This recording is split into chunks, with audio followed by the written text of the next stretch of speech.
This episode of Screendivers was recorded prior to the passing of Udo Kier. He was a very memorable and eccentric character actor that starred in over 200 films. Udo, the Screendivers salute you. Enjoy the show.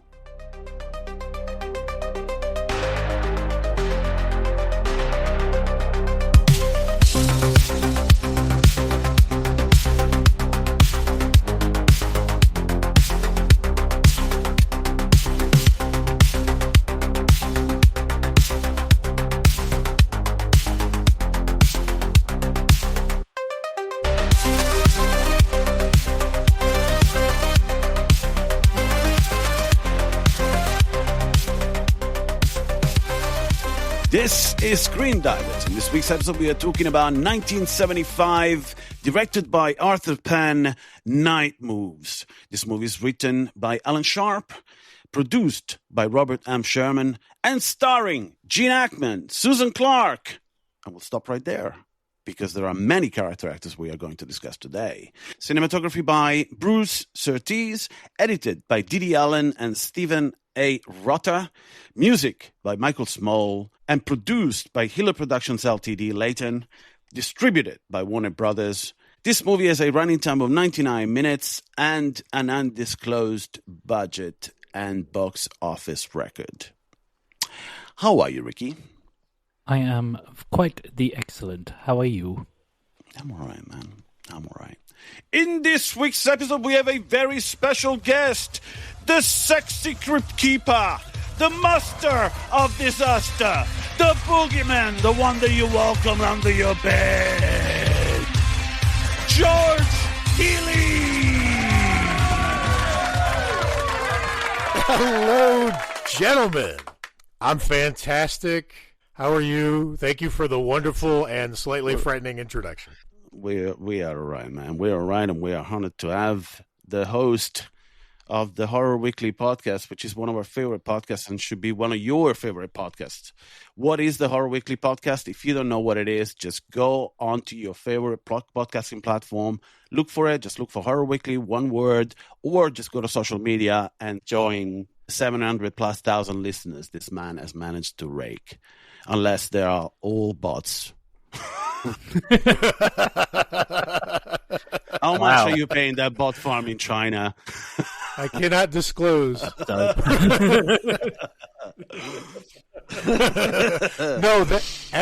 they're all real. I'm the only bot. Impressive AI. A quintessential question must be asked. Ricky, what is this movie about? Welcome to the world of Harry Mosby. He is a private investigator, self-funded, and pretty new to the game. He has been hired by a client who is from old Hollywood to find a runaway teenage daughter.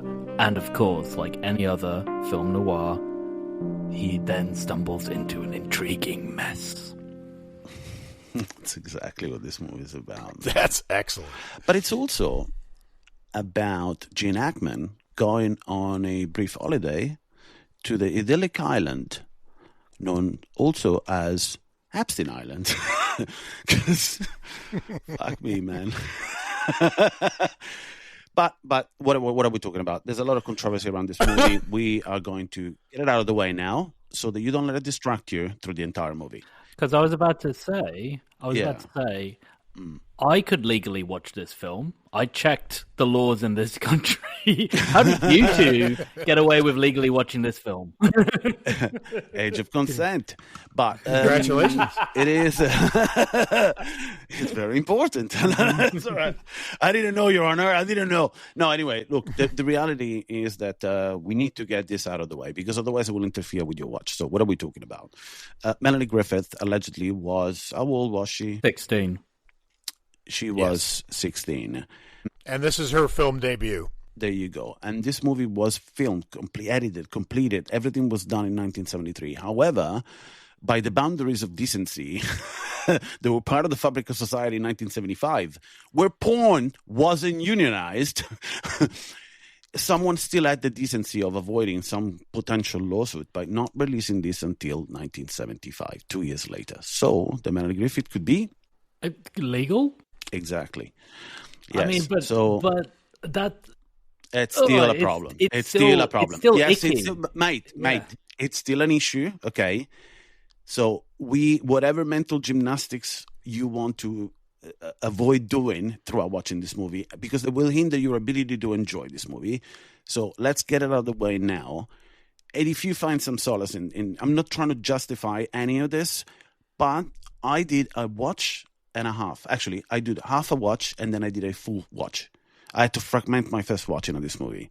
And I know for a fact that I felt in a particular way that could be very common for anyone. If you've got some moral decency, you'll feel that.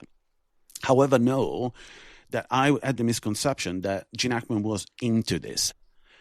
It kind of suits the movie as well, because perhaps the presentation could sway you from this, but this is sleaze. He's interacting with sleazy fucking characters. And perhaps by modern standards, they're not sleazy enough. So you could confuse this as a scenario in which everyone involved takes part in the sleaze. And guess what? Gene Hackman does not. His moralism stands him above everybody else. It's just the way he handles it. He handles it like a veteran, like someone who's been knee deep in sleaze. Because this is a private detective, and he has, and that's where the neo-noir element of this movie comes in. And yet, he still handles it like a gentleman. So I made that mistake, but it's even honest. There's a couple of bits we will discuss in which our protagonist takes a glance. It's like a microsecond, but that's honest. And it's a problem because the movie, again, treads on strange territory. Another thing that I would like you to get just get it out of your head, because this movie, regardless of how much you enjoy episodic drama, TV drama in particular, like Magnum PI or Simon and Simon, or go further to shows like Brennan, which, by the way, are connected to this as well. Any of that, you may mistake this as feeling like almost like daytime TV, 1970s, 80s, 1980s rerun.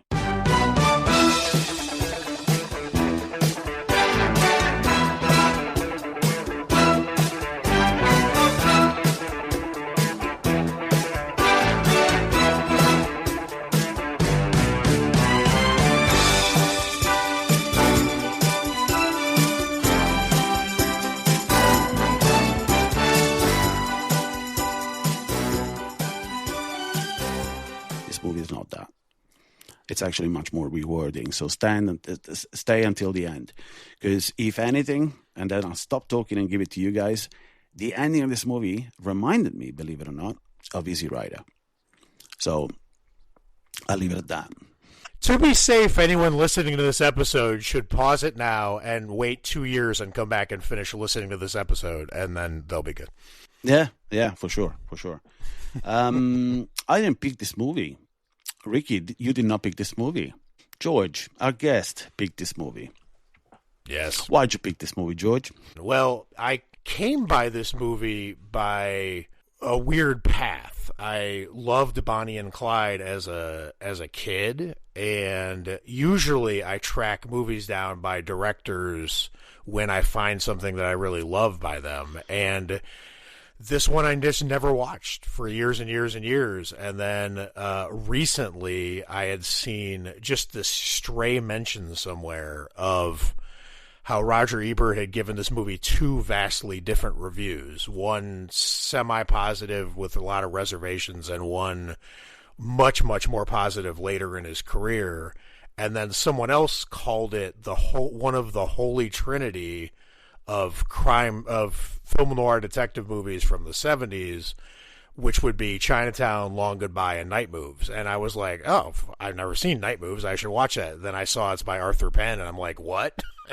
And I ended up absolutely loving the movie and thinking it's fantastic. But it's nothing that I ever could have covered on Horrorweekly. I can bend myself into some pretzels to get some horror adjacent stuff on there, but this would never have qualified. So this is my chance.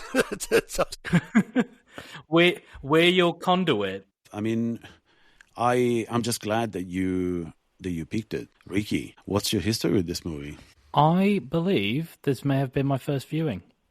I'm trying to piece things together in my brain of whether I've seen this before. If I had, it would have been so long ago, and it would have been something that I saw on late night television. So I'm just going to say that this was my first viewing. Likewise, this was my first viewing. Interesting. There's a theory about this movie, actually, that no one can appreciate it on one first viewing, that it's the second and third viewing is where it really grows.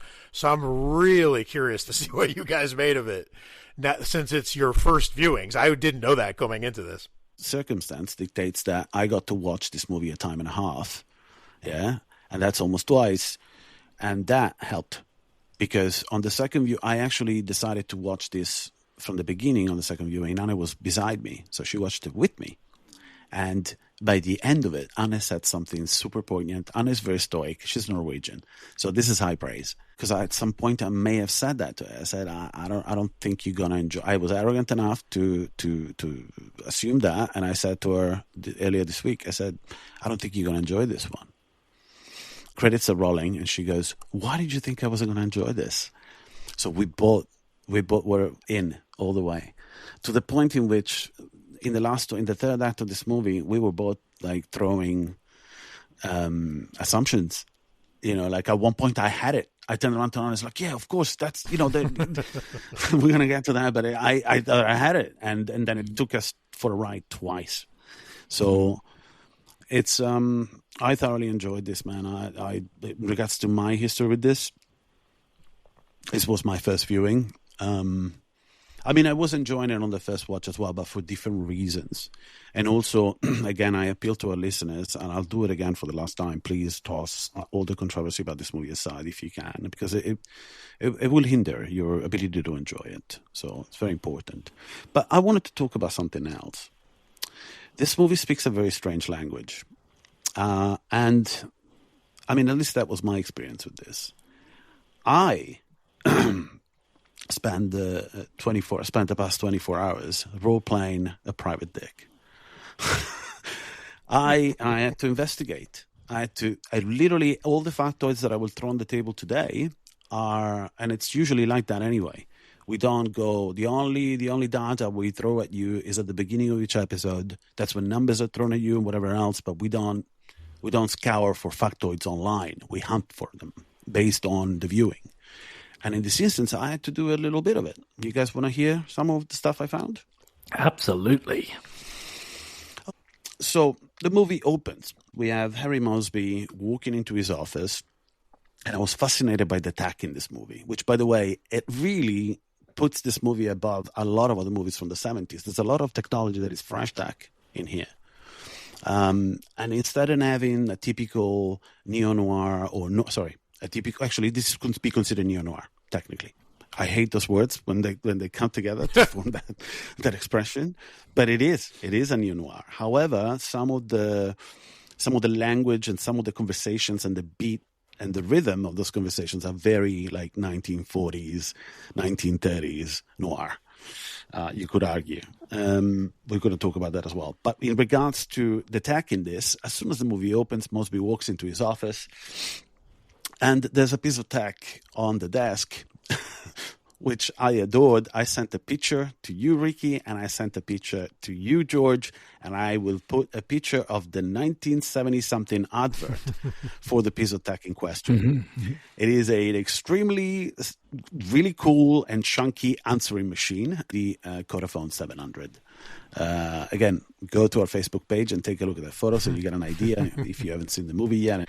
Now, why is this important? Actually, it does take center stage because the first few lines of dialogue uttered in this movie come out of that answer machine. Babe, now I hate these goddamn machines. The stick, babe. I got one for you here. It needs a real-life detective and not one of our computers. The lady called Arlene Iverson.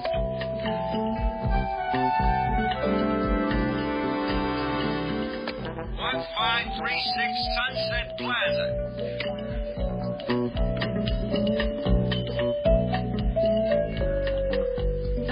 She's looking to get her daughter home. She's an old friend of mine here. Used to be in the movies. Maybe you remember. I think you take her your job, stop by the office tonight. I'll give you what stuff we have on Arlene, okay? Bye, Puffs. The opening of this movie is the beginning of the smoke and mirrors, is the beginning of the misdirection that will be thrown at you, all right? And just like our protagonist, Harry Mosby, you will be going for a ride. You'll be going around in circles. Literally. Yes. Yes. But, and then later on, we get another piece of tech, which is the equivalent of a briefcase with a recorder in it, which could have easily, all of that exposition could have been given to you by a voiceover. And that wasn't done here. But technically, that's what that recorder does. And it's a very clever little thing to do for the director so that we don't fall into the cliche that is brought on by a voiceover, even if it belongs in this movie, because it is a noir tale. And it gives Gene Hackman the chance to do facial responses to what he's hearing from the recorder. And his acting in that scene is phenomenal. There's a lot, if you are enthralled and fascinated by the allure of Gene Hackman as an actor and his feature, his most coveted feature, which is what could be called the Duchenne smile. What is a Duchenne smile? Go fucking look it up.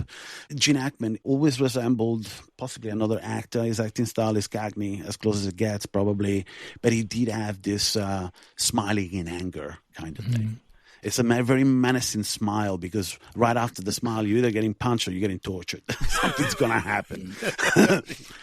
I mean, I would say actually there was a little less of that in this one. That his smile was actually more on the fact that, hey, you're about to give me some information, but you don't realize you're about to drop this fact to me. And I think, I understand that whole what you were explaining, because he has that with, would you believe James Woods is in this film?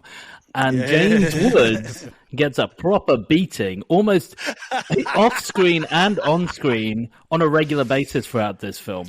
But he gets kicked under a car on wheels. It's amazing. It's fucking great. It's great. You could have put some Benny Hill music behind that one, by the way. Yeah. And he does some pole vaulting in this. There's a lot of action. Riding off on a bike really fast. Oh, yeah. Almost like, woo. This is an athletic Gene Hackman, man. He makes that polo shirt look just right. Which, by the way, I picked for the titling of our promo reel on social media. I picked this like turquoise kind of teal color for a screen. That's Gene Hackman's T-shirt in this. There you go. In this movie. That's a tribute to his polo shirt. There you go. But why is the beginning of this movie important? And it goes back to the meeting that he has with his handler, or whatever you want to call it. Now, his handler is played by, and I know that this is one of the two. Okay, listeners, we have a rule: we don't talk about the movie before we record. However, I fell into the pitfalls of having a conversation with George. He's he likes to talk on the phone, and so do I. So that phone call later. Oh, I'm excited about what you're about to do, because the actor I was talking about, I'm about to fuck you over. I'm about to fuck the actor you over. I'm talking about is not the actor you're about to name. I know, but I know what the other actor is. I know who the other actor is. All right, but I'm not gonna take that away from you. So I'm stealing one of them. The actor. I might steal it. Well, yes, you may, because there's another character that's been everywhere, and that's got to be the one that he's going to mention. But anyway, we're going to fuck each other over at different points of this recording, so it's fine. It's okay. Someone's going to die at the end of this episode for sure. No, that's a different podcast, mate. Let's. Should I put the fucking music, like the fighting music, the Star Trek fight between Shatner and Leonard Nimoy?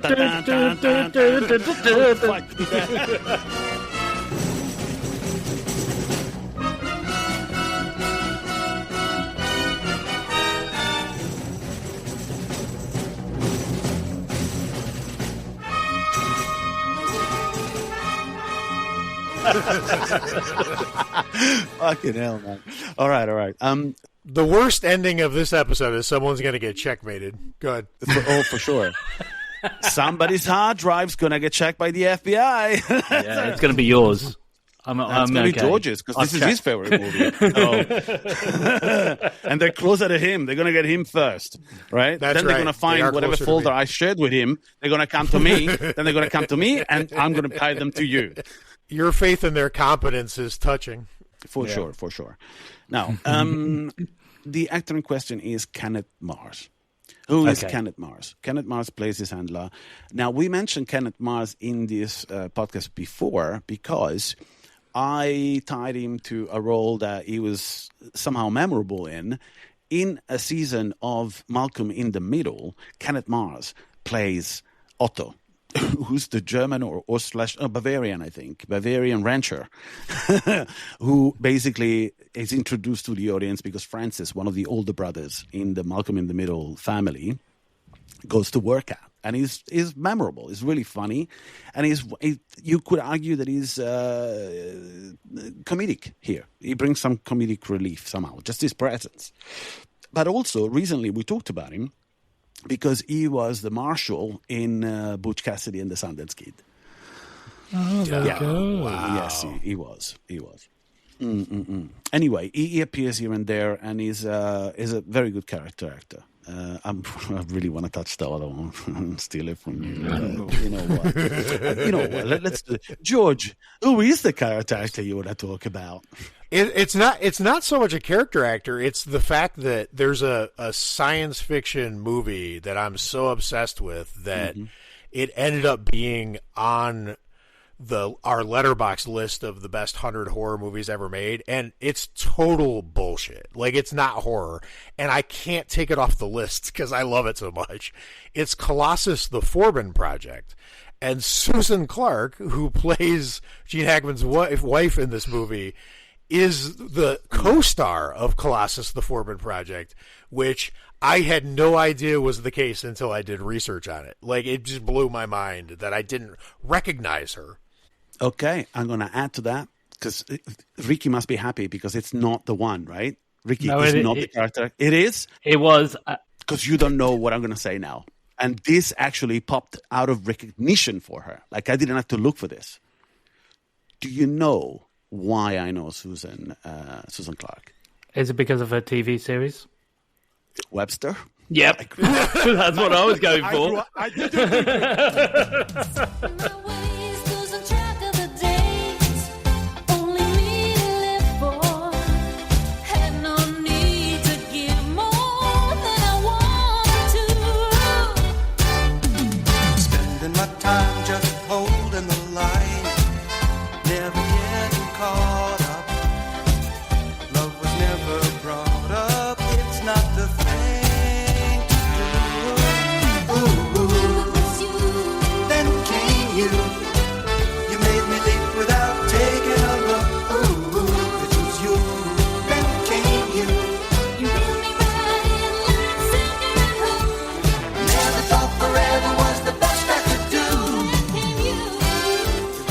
I grew up watching Webster. Yeah, that's amazing. But here it is, and maybe you don't listen. Maybe you don't know this, all right? And your heads, our listeners' heads, the world's gonna explode now. Okay. Okay. So we can actually hear cicadas in the background in Australia. Yes. So. There might be mole crickets. Because there's a scene in the middle of Night Moves where there's no dialogue and you just hear insects for like 90 full seconds. So this is perfect. Oh, yeah. So Susan Clark and the factoid that is going to blow your minds, right? Why were we talking about Kenneth Mars? Why were we talking about that opening sequence in which he goes to see what's the name of the guy that gives him jobs here and there because he doesn't want to join an agency. So he takes jobs whenever he wants to. Oh, like Nick or Rick or something? Yeah. Nick. It's Nick. So he's in Nick's office. He goes to take the job at the beginning of the movie right after listening to the answering machine message, which, by the way, it shows as well that that's new technology because the answering machine message opens with, I hate these things. Because they are fresh tech for people. You know, like they've been around, but extremely expensive. People are not used to talking on the phone. So everything's important here. But anyway, in the office, they're having an exchange. Nick gets up as he's talking about the situation. And right after that exchange, or right before that exchange ends, he points out at a glass cabinet And in the glass cabinet, there's a bunch of what would you call it? I think it describes it as Mexican art, basically. The little statuettes or whatever, and they're contraband, which is connected to where the movie will go eventually. But he says to him, he asks for approval because he's collecting these things, and he says to Harry, he goes, "You like them?" And Harry goes, "Nah, they remind me of Alex Karras." Now, why? Who is Alex Karras? Alex Karras, I had to look this up, right? And maybe embedded in, because I forgot as well, because we get to that, but I am, of course, familiar with him, but I don't know about his background. And in most popular culture, he would be known because Ricky apparently was a wrestler as well at some point in his career, but he was an NFL player. And why does Harry dislike him? Because Harry was an NFL player. So the movie never holds your hand. This movie, there's a lot of hidden shit in it. But if you dig, you'll find little nuggets of gold. So why does he hate Alex Karras? Well, Alex Karras was well known for being quite tough, right? Like a tough player. And guess what? There is one bit in this movie. If you pay close attention later on, there's a moment when Harry Mosby goes to talk to the stunt coordinator for the first time. He goes to talk to Marv for the first time. He exits a trailer where he's staying at. And as he's exit the trailer, he lands on his right leg or whatever, and you can see him slightly wince a little. And then as he enters the car, he grabs his leg. If you blink, you miss it. But there's no other conversation that talks about the reason what fucked his career, what fucked his NFL career. And it's all given to you within seconds. And there's no dialogue about it. Correct? Did you notice this? Correct. Right. Okay. Correct. And also the guy that is sleeping with his wife, that his wife's cheating on him with, uses a cane, right? So this gimpy leg motif is in this movie a couple times, actually. Of course, everyone's wounded, either emotionally or physically in this movie. There's generational trauma. All the characters experience it. There's impotence being shown by people that want something they cannot obtain. There's a lot, but we talk about that. That's why we're here today. However, why is this Alex Karras important here? And this is the mind-blowing fact. To go back to Webster, the father was played by Alex Karras. And guess what? Yes. So the mother in Webster was made years later in 1985. The mother was Susan Clark, and the father was played by Alex Karras. But it goes further than that, because Alex Karras and Susan Clark were married in real life.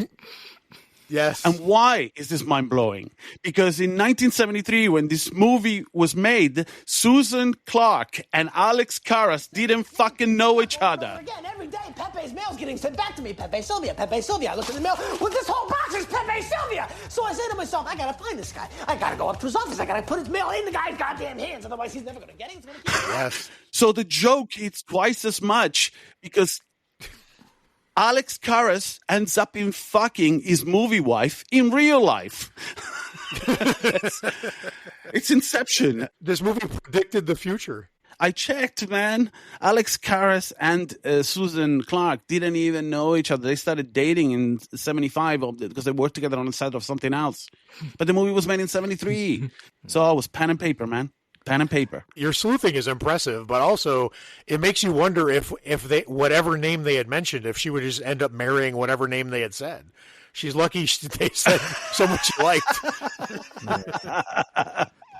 Yeah, imagine if they said Sam Spade. They do. There's actually quite a lot of references to classic noir films and characters throughout this. At one point, Sam Spade is mentioned.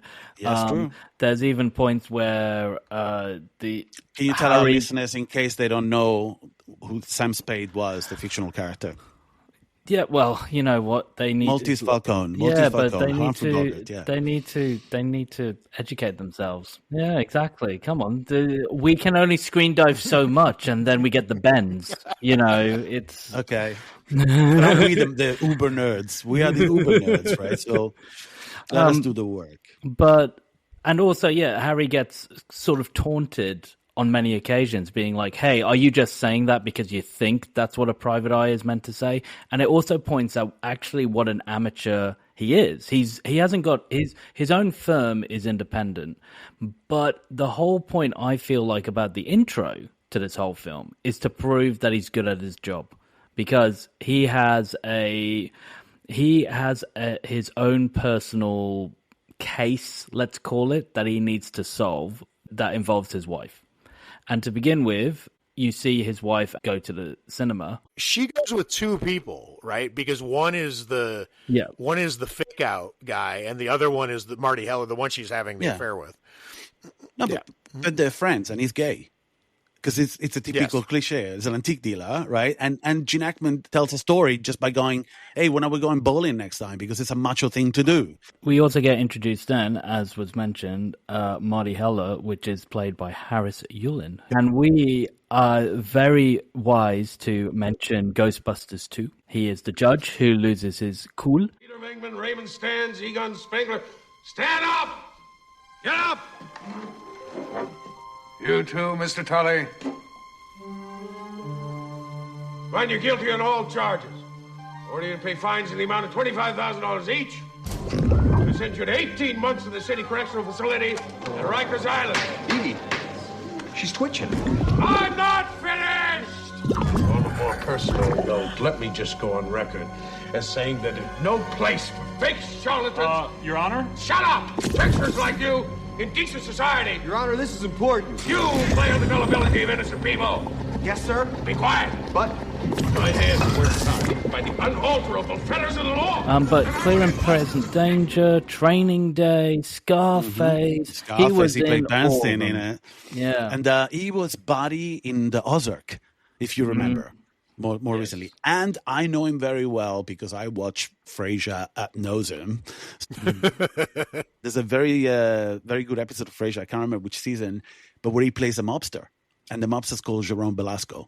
He's a fantastic character actor. The moment you see his face, you remember him. The problem is that he has some features that may confuse him a little with Hopkins, with Udo Kier. Like, it's got some features. There's something about his face. Yeah, there's something about his face. Yeah. Udo Kier, brilliant. But do you disagree? Like, No. It's spot on. I didn't think of Udo Kier until you said it, but I was like, yeah, you're right, Udo Kier, yeah. Yeah, but in regards to him, we lost him this year, and nobody noticed. We lost him in June 2025. That's a shame. He was 87 when he passed, so yeah, it's a shame. But there's a lot of actors of this generation that are fucking dying. That's, and that's, I hate to say it, but that's a good run, because if you think for a second any of us who last to 87, you are a fucking fool. It's not happening. I don't think we get that far. No. Not at all. Definitely if not. you're here talking to me, that means we have kinship, and that means you fucked around. So,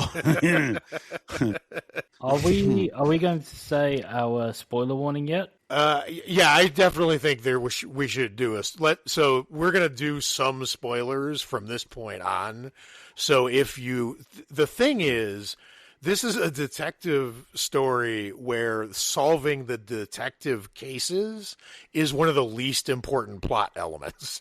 So I don't think spoilers are like that ruinous for this movie, but if you care, you should probably avoid from here and come back once you've seen it. Again, if you're hell-bent on, listening to the rest of the episode right now, I don't think it would devalue your enjoyment.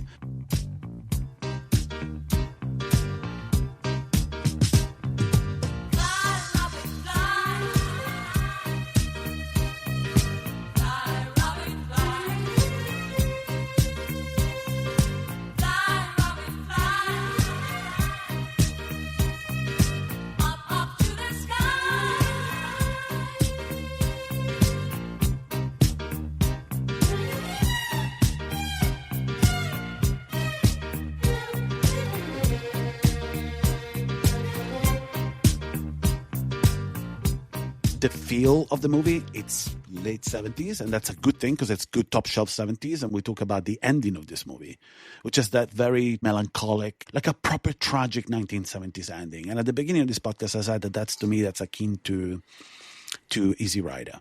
Because Easy Rider has a very, no matter the journey, this will end badly for the protagonist. And the ending will be some kind of cautionary tale, you know. We have that happening the other way around in the 80s with a movie like Paris, Texas.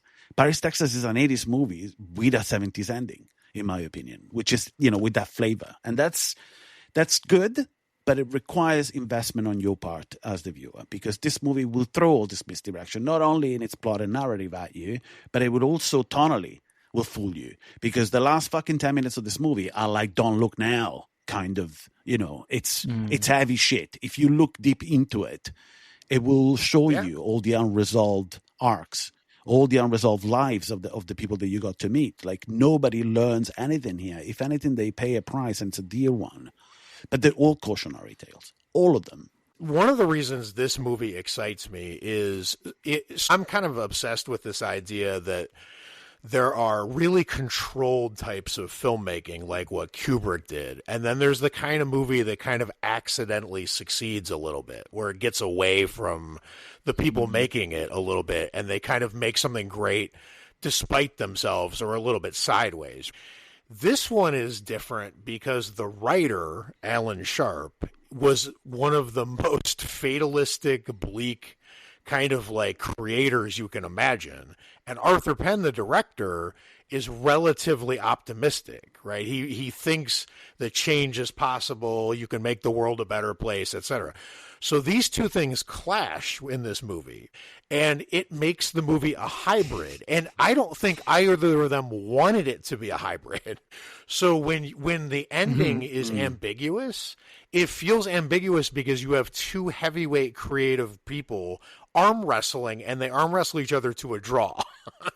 So like one of the things that's really fascinating to me about this is not only does it match, like, because, you know, Alan Sharp said he got the idea for this when it doesn't matter, the origin story is interesting, but he said he wanted to do a detective story where solving the detective case was one of the least important things. And so the solving of it isn't really the key part. As a matter of fact, near the end of the movie, Jennifer Warren's character turns to Gene Hackman and says, "You're asking all the wrong questions." Right?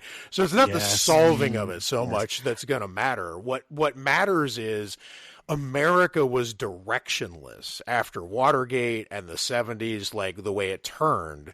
And this movie ends directionlessly.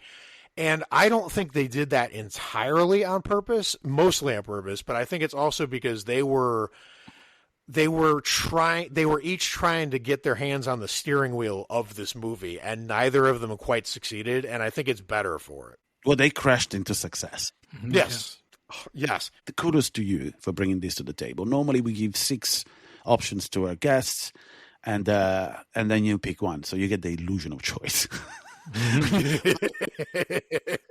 You mentioned that you had this desire to, you know, it wasn't an imposition at all. You showed excitement in that phone call when you mentioned this, and I went, you know what, fuck that, fuck our process, we'll go for that. I love it. And you went, okay. And you know why you went okay? Because you are starved. You were starved because you want to cover anything that isn't full-on horror, and you don't get to do that on your podcast. You come here to do it. That's 100% true. That's 100%. That's 100% true. We are your mistress. I'm cheating on my own podcast here. But did you really stray that far from your territory? I didn't, because there's some horrifying shit in this movie. The ending of this movie is haunting.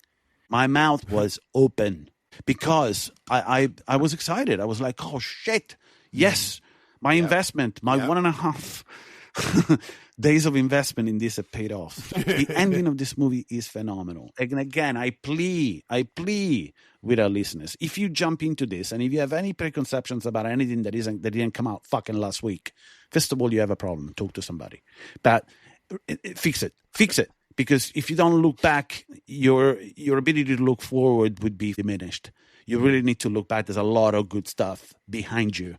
Yeah. So watch that so that your appreciation for anything that comes in the future will be diminished. So it will become a burden. We mentioned earlier a few other noir or revivalist noir classics from this time period, and I really think that it's a shame that. I mean, I know we understand the reason why they held up on releasing this film, but it's such a shame because between the time of making this film and releasing this film, we got Chinatown. Following something like Chinatown, where you have a perfect revisionistic film noir, which does take you all around the houses before it like hits you with what the actual plot is. To have a film released after Chinatown, which is very similar, and there are so many good aspects of this film, it does it lives in its shadow, and it's such a shame because if I had seen this film before Chinatown, I would have been like, oh, blah, blah, and brain exploded all over the place. But I think in the shadow of Chinatown, I can see its good elements, but it's such a shame it came out after Chinatown. Arthur Penn said when this movie failed and helped to ruin his career, he said really ruefully, we were a few years too late. He thought this movie would have done better before, but we should also mention that this movie got crushed by Jaws, right? This movie, Jaws came out a week and a half after this movie. Because this movie was delayed, it was double doomed, right? Because not only did Chinatown get the jump on it, but Jaws crushed it in the box office. And this is before home video, right? So you're not gonna recoup until later, much later. And imagine making a movie this fucking good and having it be a career ender, right? Because Arthur Penn's career got crushed by this. Do you guys know when the Polanski scandal reached its climax, like the highest point? Because that rocked Hollywood. Yeah, I feel like the Polanski scandal was around the sixth. Is it the sixth window or? Because the decision to hold this back, obviously already you had some kind of industry standards that had to be followed, so you don't get arrested. But they play fast and loose with a lot of stuff in this movie. The problem is the discrepancy in age between every other actor and her. That's the thing. But the movie is alluding to that. So that's why they casted a young Melanie Griffith in it. Because Tom Iverson, this piece of shit, is a real scumbag. And I want to talk about the illusions. I mean, at least this is my assumption as the viewer. I really like Jennifer Warren's character. Actually, this movie put Jennifer Warren on the map for me. She's in some instances she's beautiful in this movie, and there's a fragility that shows a sense of humor. But she plays Paula. Now, there is a moment, and I love that this movie does this just with glances sometimes, like short sentences and glances, and there's an entire backstory without dumping all this exposition on you. You put it together yourself. There's a moment in which just with a glance, at least this is what I picked up, I got a sense that Paula's character was putting up with Tom's bullshit and the young girl being around, because he's a despicable man. Like, he's not only a smuggler, he has allegiances to nobody, and he's a pedophile. There's shades of incest here because he's a stepfather. And it's not uttered out loud, but it's hinted at several times that he has had sex with her several times. And there's a moment in which you get a glance from her and you think, did Paula suffer the same? That's why she's dealing with this shit, because she suffered the same fate. He pulled this con before, and she was the kid that got in the crossfire and still lives with him. Definitely. When Gene Hackman says to her, like, what did you do before this? She gives a litany of her history. And when she's done saying the things that she's done, he says, that sounds kind of bleak. Or is it just the way you tell it? Right? I like Gene Hackman's rebuttal. In the third act of this movie, he says something to her. He goes, I had enough of your ping-pong bullshit. No, ping-pong talk bullshit, I think. It's a great line. There's a lot of great lines in this, man.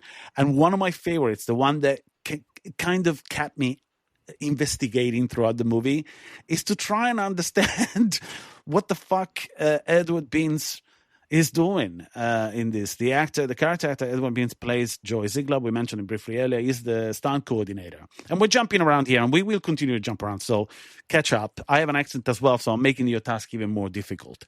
But in case, I'll speak slower if I can, but I doubt it. They're in the bar, and It's the first proper exchange between Joey and Harry. Everything that comes out of this guy's mouth is like some sort of platitude. He speaks in idioms, and it's a very like it's a very 1930, 1940 noir thing to do, which never to speak directly about something. Like and one of the things he says to him, he goes, "Do you think that that Deli knew about this and that she told somebody?" It's like, of course she told somebody. She's not Lillian Gish.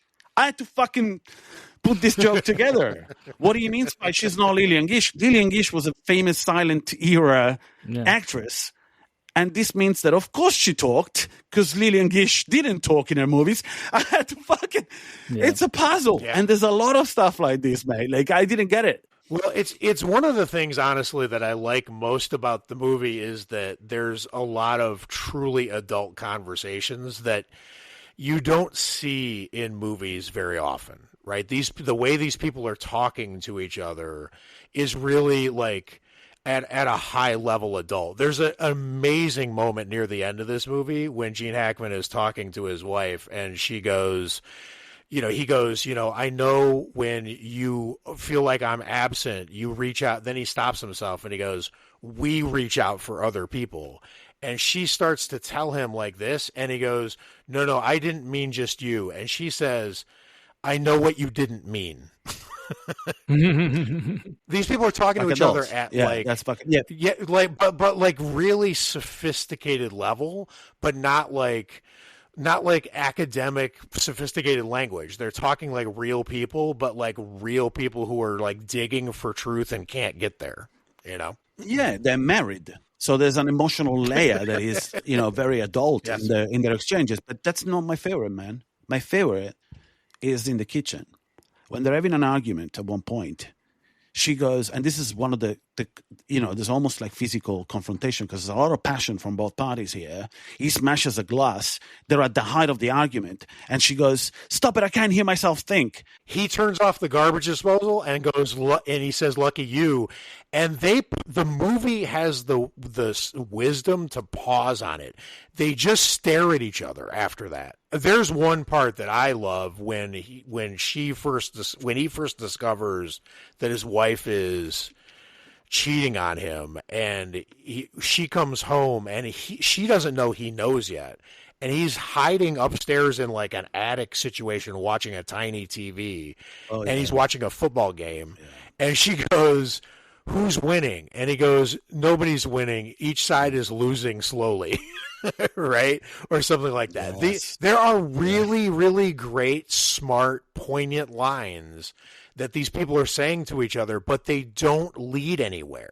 Right? Like in a typical movie, you would drop a one-liner and it would be a wisdom chunk. But like one thing about this movie that's fascinating is like, so think of like in this movie, who's the role model?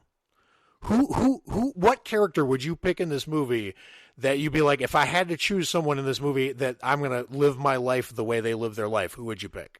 The way they live their life? There are no role models here. There are no role models. No, there are no role models. Because nobody's getting anywhere. Can I tell you something? And I'm going to get in trouble probably for this. But there's a moment in which the first time Gene Hackman, Harry Mosby, Poops. Let's call him Poops because that's what Nick calls him at the beginning of this. No, Harry. Because they're friends, right? So he calls him affectionately. He calls him Poops. I'm gonna call you Poops, Ricky. What you want me to call you Poops? No.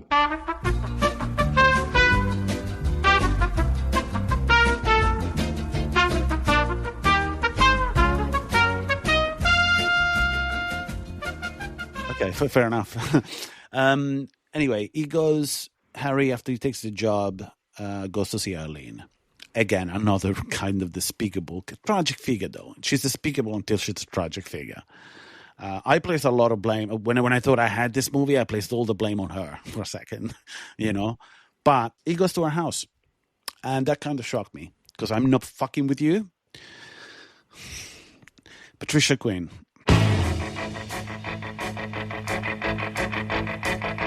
It's astounding. Time is fleeting. Madness takes its toll. But listen closely. Not for very much longer. I've got to keep control. You know Patricia Quinn because she played Magenta in the Rocky Horror Picture Show. She's also featured in some of Rob Zombie's movies. And Patricia Quinn happened to be married to a friend of mine who's now dead. A very, very close friend. Oh, wow. Marcus, this episode goes to you, mate. Marcus was I met him in the goth scene years ago, and he was one of my closest friends. Because of life, we didn't see each other as often. And he was married. He got married to Patricia Quinn, much younger, like 30 years younger, almost. Yeah, and Patricia obviously has been not at the top of her game for many, many years.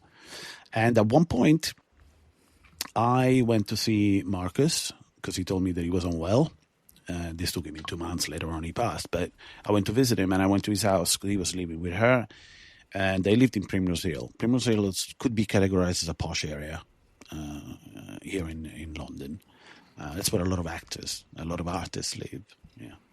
And it's overlooking a park. This apartment's overlooking a park. I walk in, and the decor, the smell as well inside the place was kind of musty, like, because it feels like something that was decorated with a lot of effort about 40 years ago, right, when the career was paying off. So I walked into a time capsule.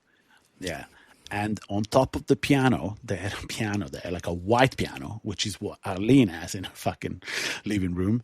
There's photos from a bygone era, you know, and you look around the apartment and there's photos and mementos and tributes to a bygone era, you know, and that to me, and not only that, but the double window overlooking that scenery is overlooking the park in Primrose Hill.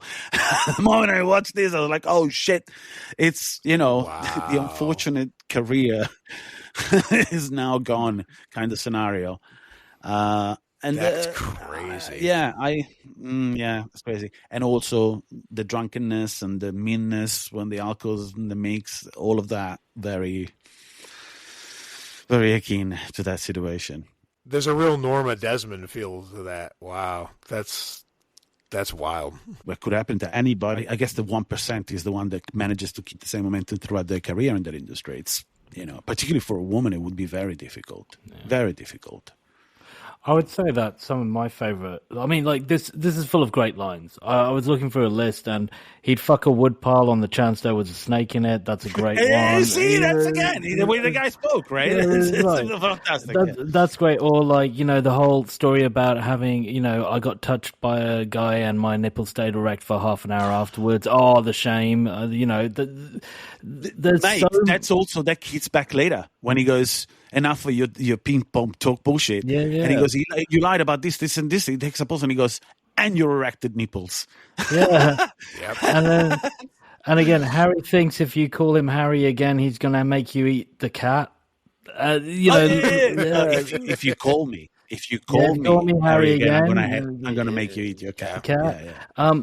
But my favorite line for sure, that killed all of them and was really simple, which was, it should be against the law. It is. Harry, you're a pretty straight guy, and I'm going to tell you, I want that kid the hell out of here. You see, I got pretty foolish with her, and well, you've seen her. God, there ought to be a law. There is. And the way he delivers genius. And there's something about this film where you know the dialogue. They they definitely wrote and they put this together in love of classic noir. But they could get away with saying the F word. They could get away with actually saying it's incest. They could get away with saying it's child prostitution.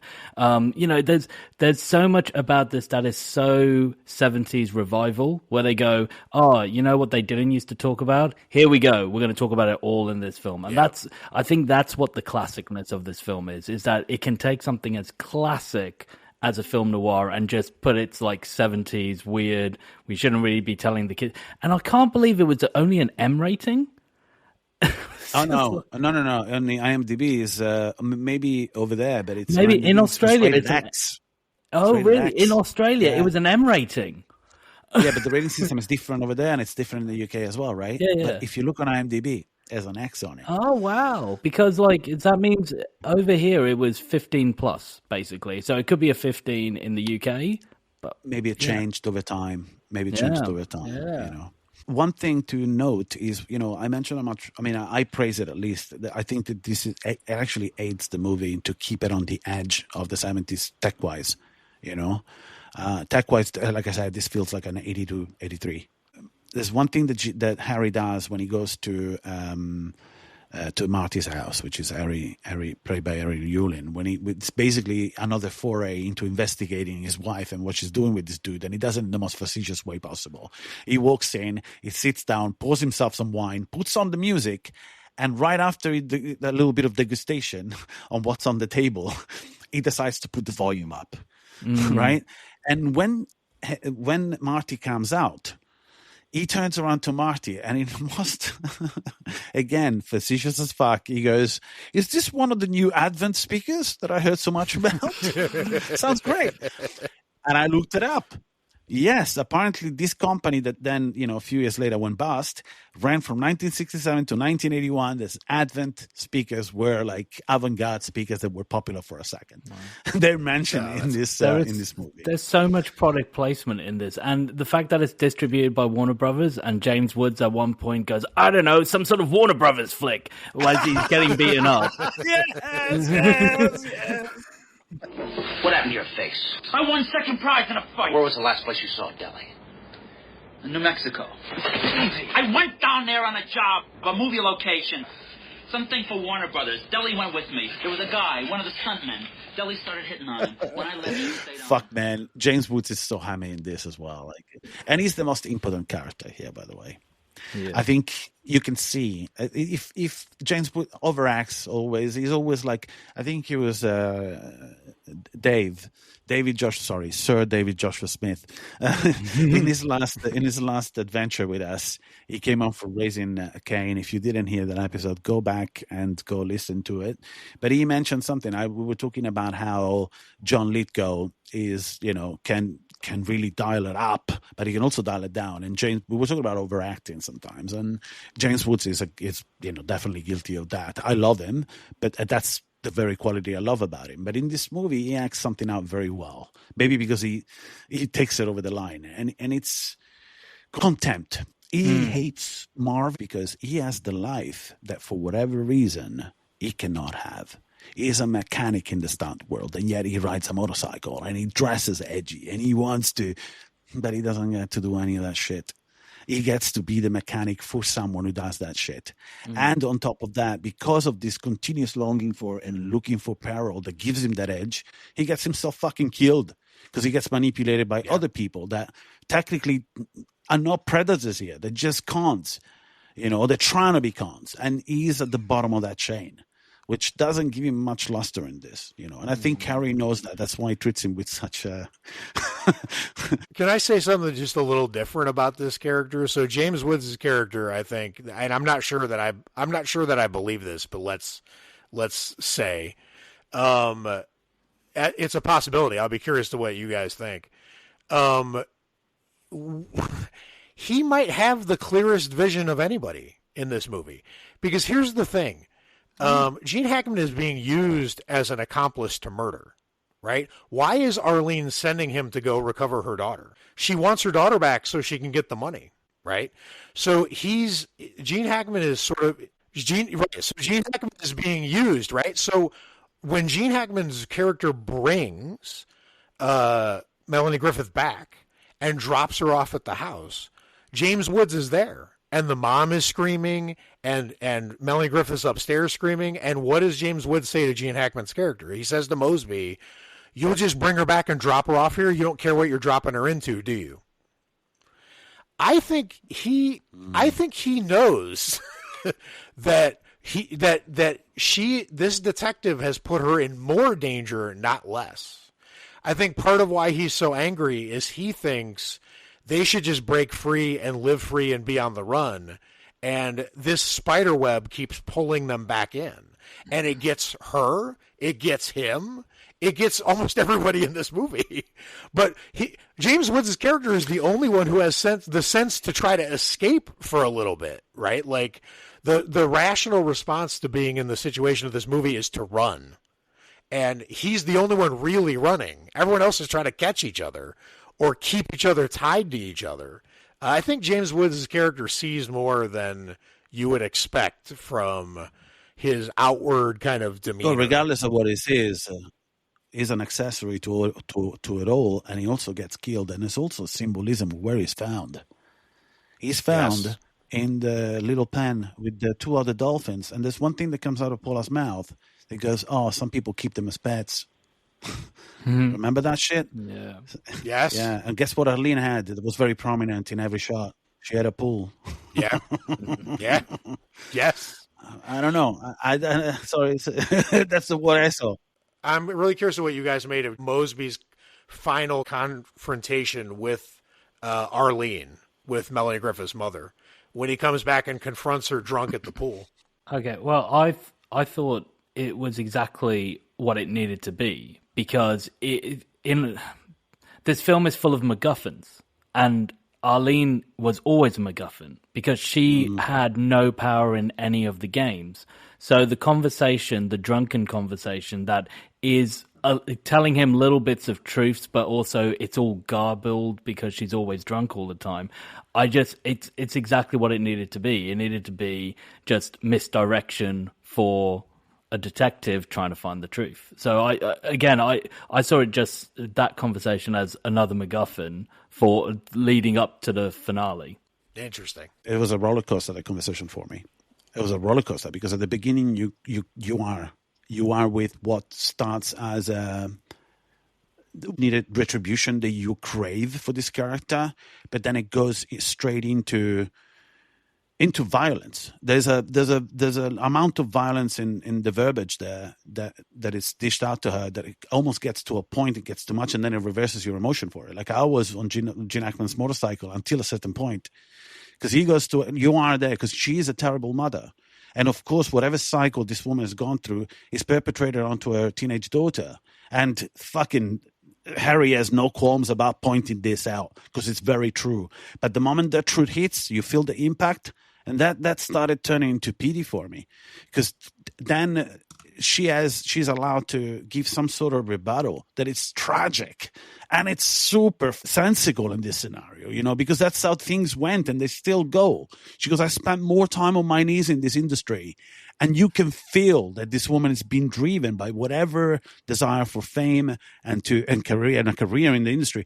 She got driven to this fucking life, and I felt for her. Yes, still a terrible mother, but still Delilah is the product of somebody else's trauma, so it's generational. That's one thing that Ricky said. I mean, Ricky says a lot of poignant shit in this podcast. I'm the clown here, but that's why you're here. And one of the things that he said recently was about generational trauma. It was in the Unforgiven episode. And you said that movie could also be categorized as a diorama of trauma for everybody, like fucking Oprah going, "And you get trauma, and you get trauma." And guess what? Yeah, in this instance, fuck me. Like George said, everybody's going through some shit, But you gotta pick one, which protagonist we're gonna go with Harry, because it's fucking Gene Hackman and he's the protagonist of this movie. But everyone has a very sad arc. If you think Gene Hackman comes through unscathed at the end of this, not only is the most unlucky man in the universe because he took a shot from a spraying Uzi from a fucking plane. You can't eat shit like this. You know what I mean? Yes. Steve, where are you, Steve? He could have told us, "Oh, there's no realism here." Of course there isn't. It's a fucking fact that he takes a shot in the leg is insanity. But the very thing that he's doing at the end, you could attribute that to everything. You could even go as far as thinking, who is the bastard that is invoking during this trial in time? As the boat goes around this scene, yes, it could be an SOS. It could be perceived an SOS by any other plane going over this route. But in the meantime, there's a symbolism of him going in circles, and throughout this movie, that's what he does. He goes around in circles. Yeah. But also, who is the bastard? Could it be his father? because that's the thing as well. The story that he shares with his wife and the dismay almost that goes from dismay to feeling sorry for him. This woman goes through a tornado of emotions when he tells her that truth that he never told her, because for a second, the greatest desire this woman had, possibly the greatest appeal this woman found when she met Harry, was that she could fix him. And guess what? You ain't going to fix shit if you didn't know what the real problem was. So, right. Go ahead. I was going to say though, this has the same thing as Butch Cassidy and the Sundance Kid, which is his conversation with Ellen is the Cassandra moment. It's the I just have to finish this case. No, you don't. Actually, if you don't finish this case, you'll be all right. If you actually just don't get on that plane, she says, I hate airports. I hate the planes. And that's the moment. That's the moment to the audience to indicate he doesn't have to do it. There's no point in him going back. He doesn't have to solve this case. He doesn't have to end up in the ocean being shot by a gun. None of the finale needs to happen. And it's a Cassandra moment. It's one of those things that is so good about neo-noirs or noirs in general, which is there's always a point where the protagonist has an opportunity to just go, I don't need to do this. But they never take it because they have to finish the case. They have to see the result.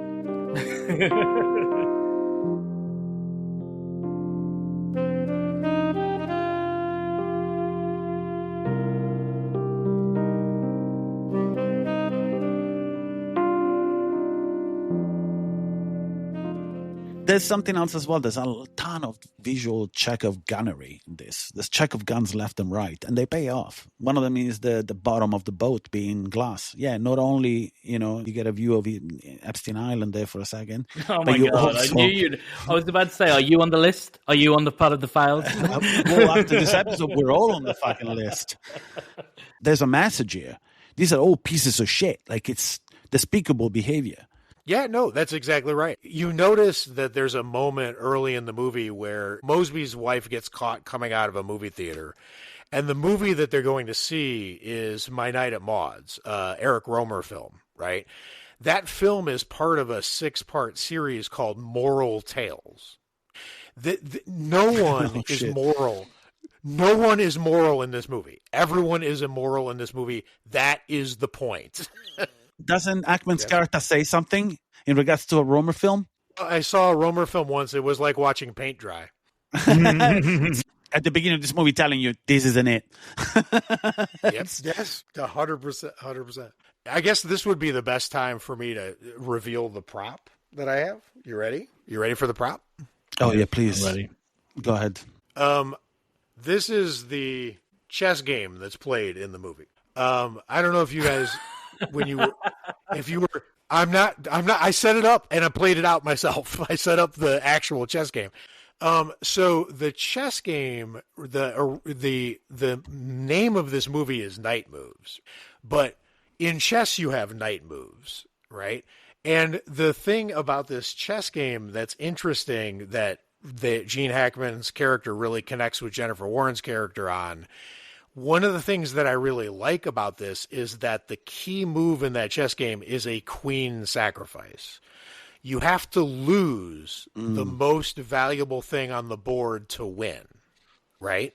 And who is sacrificed in this movie? Arlene's daughter, who is the source of all the money. And Gene Hackman says when he's playing the game, when he's playing the game out, he says, but these moves, these beautiful moves I'm showing you, he didn't play them. He didn't see it. He played different moves and he lost. And then he says he probably regretted it every day of his life. I know I would have. And that queen sacrifice is a clue that Gene Hackman should have picked up on that he missed, and he's going to regret it for every day for the rest of his life. This chess game was literally predicting the ending of the movie in advance, right under his nose. And I don't think Gene Hackman's character is a very good detective. No, it's not. It's not. But then it makes him so much more endearing. Flaws make the character relatable. You know this. So that's I don't know. I think I like him more for it. You know, this is like the dude in The Big Lebowski without the comedy. He gets an answering machine message from Melanie Griffith's character, and just as she's about to tell him a key piece of information, he turns it off. His marriage is deconstructing in front of him. It's falling apart, and he's trying to keep it together all the way through this. He's making mistakes because he's going through a separation, and he's trying to keep his shit together. Agree. Not to mention the fact that he's got this overhanging thing as an adult of not having dealt with his father issues as a grown adult. So that it's just a pyramid of bullshit, and it's Agreed. You know, it's like a downward spiral. He's going through, and he's almost managing to resolve this. In fact, he's seeking resolution of some kind and closure by resolving this case. And like Ricky said earlier, this is not the most important thing. The most important thing is dealing with his marriage and his father issue, whatever. But he thinks that solving another case will get him there. You know, that's good. That adds flavor to this character. It's it's wonderfully flawed. It's like a British trifle. You get those layers. No, in my case, it's like a tiramisu. It's like a tiramisu. Okay, so the important thing here about this is, and you got to catch this because it's so heartbreaking. Mosby goes and seeks his own dad, his birth dad. And he has a heartbreaking moment when he says that I found my dad reading the funny papers and just mouthing the words, right? And in this movie, Hackman's character, the dad to him, is Joey Ziegler. That character is the one he looks up to the most. He sleeps in his trailer. He invites him to the football game. He really likes this guy. And when this guy shows up to kill him at the end of the movie, his father figure ends up in the bottom of the water, going down in the plane. And what is he doing? He's mouthing words through the glass that Mosby can't hear, just like his dad. And this is when Hackman is saying that bastard, the bastard, he's talking about his father figure. It's accurate. It's an accurate interpretations. And I'm not sure it matters if he lives or dies at the end of this movie because his heart is broken. In the conversation, we got a broken man, and I think this is the closest. It's the closest Hackman has got when it comes down to his range of characters, the characters that he's portrayed. You know, I always saw him as the master of sadism. You know, like he does that very well. Because of that Duchamp smile, because of that smile that is menacing. You know, I love it. I miss him so much. I missed him since the early 2000s when he stopped acting. I don't. People don't understand. If you value this medium, I'm not talking to you. I'm talking to, and you obviously do. If you listen to the show, so to some level you must, because otherwise you wouldn't listen to three middle-aged men's opinions. You wouldn't. It's heartbreaking to think that's gone forever. It's gone forever. We are now living in an age in which people think that method is useless in acting. And I think that's a fallacy. Yes, it's bad, but it fucking led to great performances. We don't get that anymore because it's not socially acceptable to do that anymore.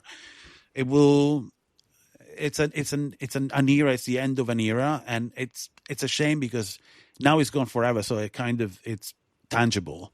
But if you think about it, we lost him 20 years ago, and I feel the same way with Nicholson.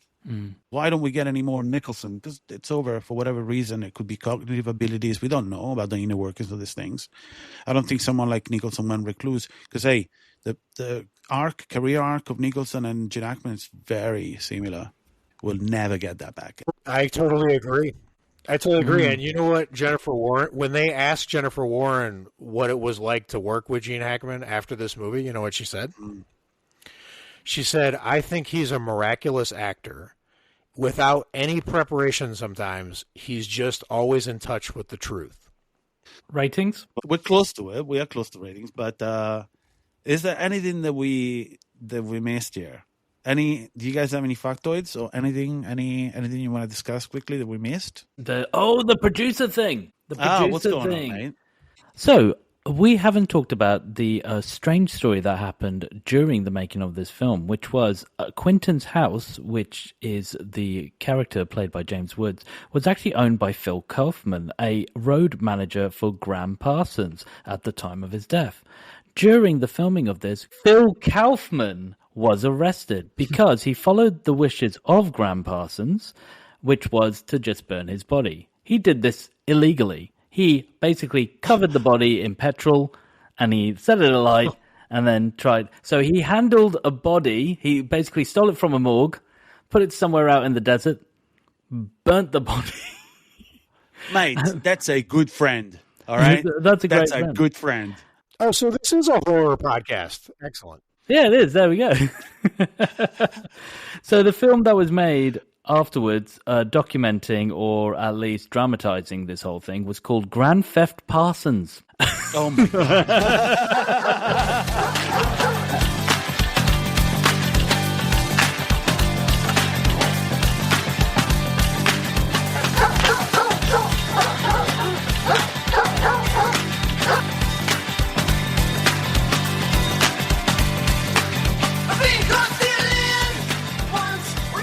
It might be available.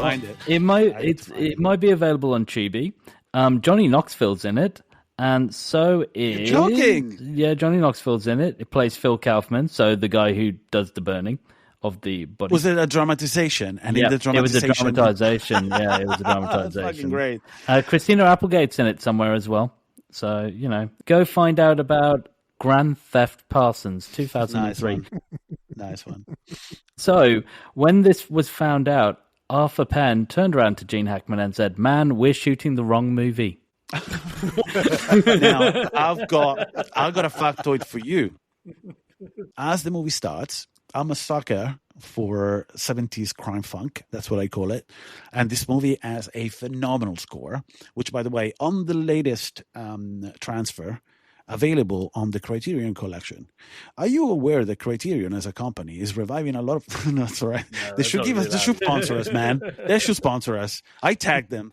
Give us some free movies. Or at least free access to them. Just give us the link codes, and we can just watch them and be like, "Oh, we love it. Here you go. We've seen this Criterion film." So you want a digital gift from them? Yeah, all right. Just give me that. So my investigative work started from the first second of this movie, because the moment it opens, there's the tune kicking in, and I went, "Oh man, that's it in the groove. I didn't know I needed today."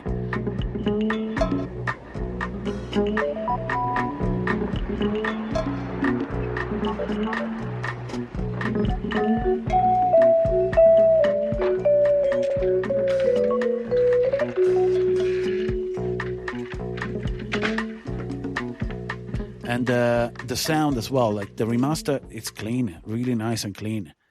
It's got that perfect 70s grain on it. The colors are just right. I don't even think it got treated that heavily. I think it was just well made. The movie was well made at the time. But the sound they did remaster.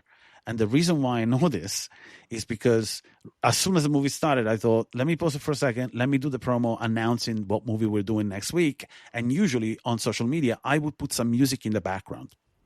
And I need something that is firstly related to the movie. If I can find something, then I'll find something that is evocative of the movie. In this instance, the first thing I did was to Shazam it. And I'm using Shazam, and it's not picking up the theme. It's not finding it. The 1975 film Night Moves does not have a commercial soundtrack album, but its score was composed by Michael Small.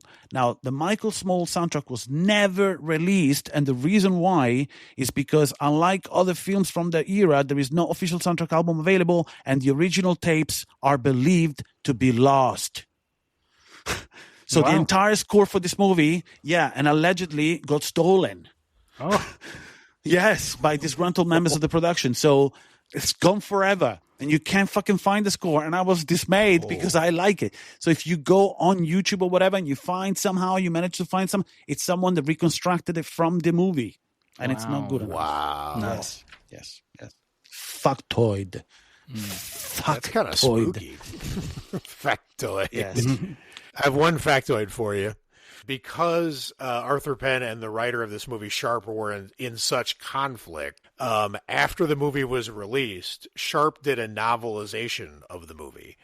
And in the novelization, which a lot of people think is his best, he was a novelist, he's Scottish.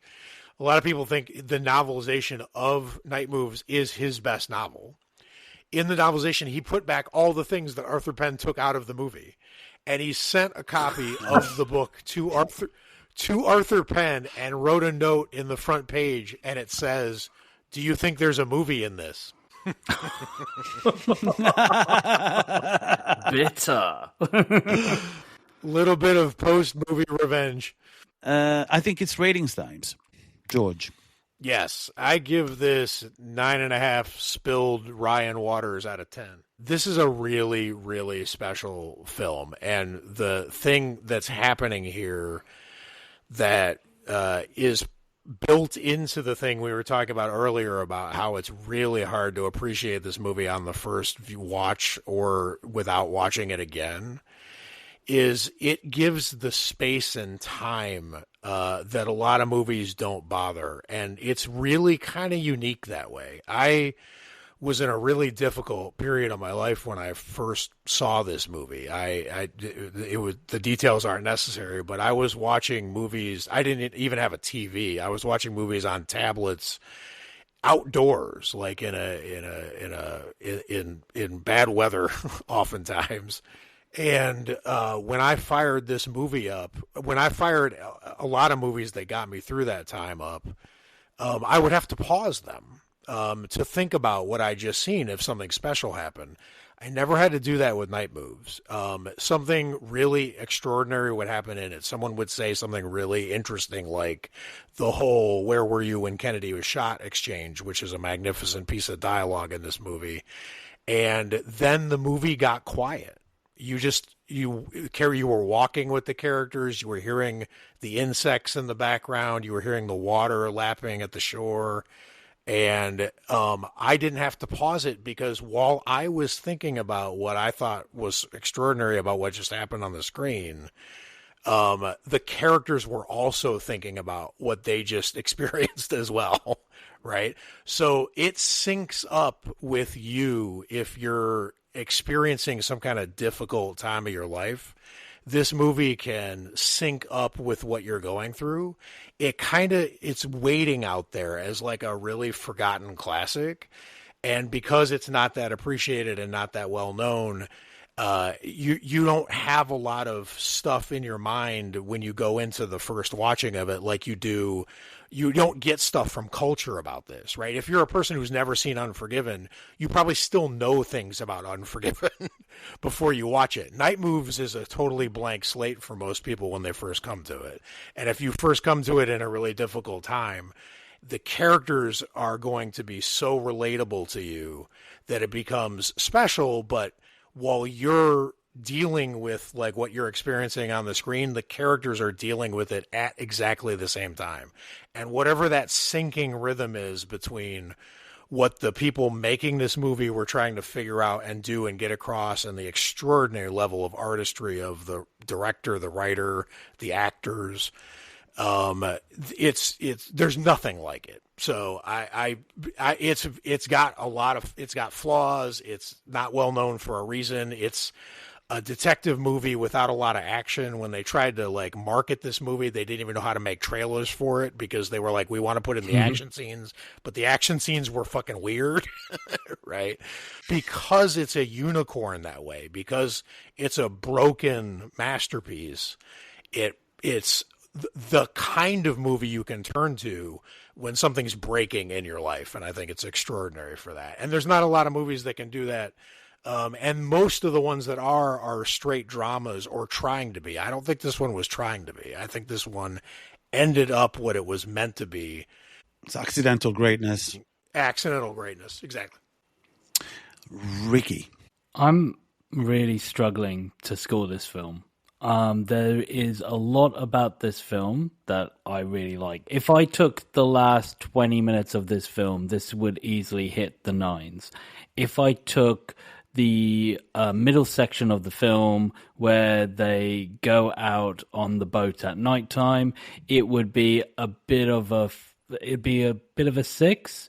However, there's a lot of scenes in this that I feel like, as George has just said, there's a little bit of brokenness to this movie. There's a little bit of areas that don't seem to connect. I think Umba saying that, you know, there was a little bit of a mishap between characters at the end of the film.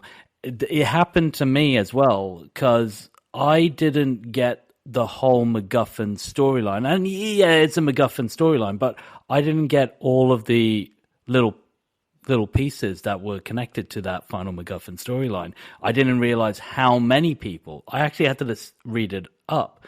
And maybe George is right. Maybe on a second and a third viewing, it'd be like, those pieces connect now. And so I'm finding it very difficult to score this film, because on this viewing, I was thinking in my head, would I see this film again? I don't know. But through this conversation, I would probably see this film again, because we've started to, in my brain, piece everything together. So I am probably going to give this, I'm going to give this a 7.6 out of 10. I would say a 7.6 borrowed shirts of a broken detective by a 16-year-old. Oh, shit. That shirt is a sentence. That shirt is a sentence. Ay. Did she give you the keys to the city? If that glance was a second longer, I would have had issues with the entire thing, which I do, but it's still kind of, it's a very daring thing to do. It touched Lolita's territory, obviously. Yeah. Of course. Like I kept drawing those parallels while watching this. Thank you for that.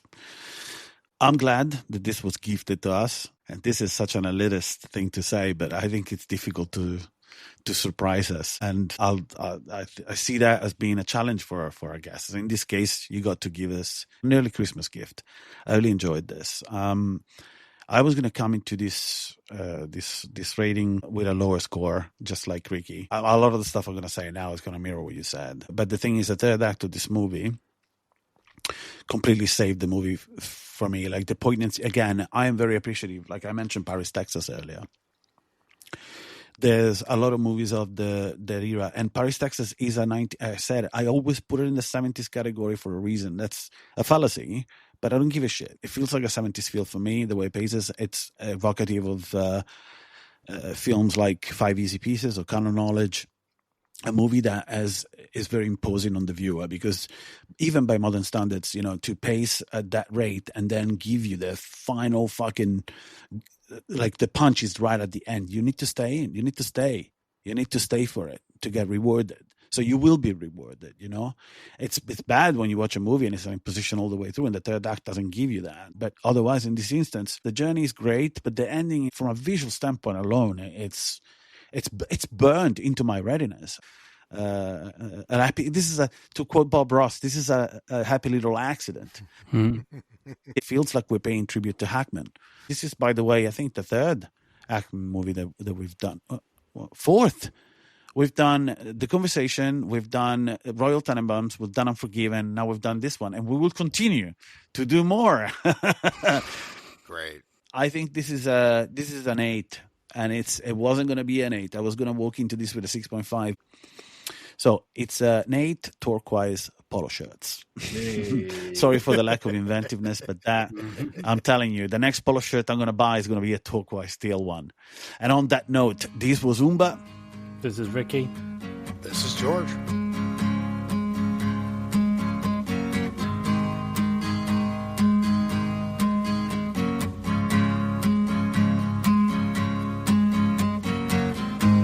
Too tall, could have used a few pounds. Tight pants points, hardly renowned. She was a black-haired beauty with big dark eyes, and points all her own, sitting way up high.